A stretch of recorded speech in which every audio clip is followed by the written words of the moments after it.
Vincent was so unhappy shooting on the family because we would sit, for 4 or 5 days in this huge rehearsal hall.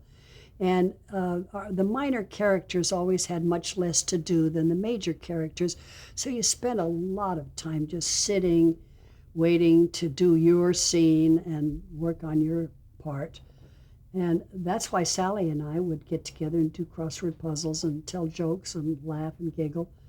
But Vince would sit smoking a cigar. I wasn't allowed to smoke a cigar, but it seemed to me he always had one in his mouth. And just, get so itchy, just hated it. So, and a darling man, just, and talented, funny, and everything. But I think he wanted out. So Norman said, okay, Vince, if you're not happy.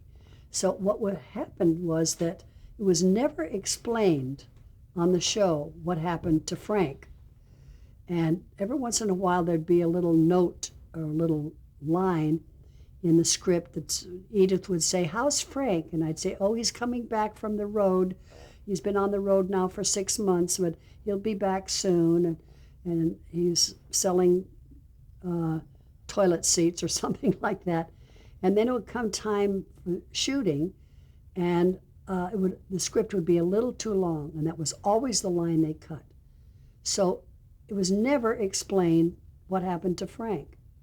As a matter of fact, at one point, I went to the ball game with Stretch Cunningham, was Archie's friend, and they even thought when Stretch and I came back from the ball game, everybody's eyebrows went up and said, what are you doing going to the ball game together? And I said, because I love baseball, and so does Stretch. And they sort of thought of maybe building a little romance, an improbable romance between Stretch Cunningham and Irene Lorenzo, but nothing ever came of that.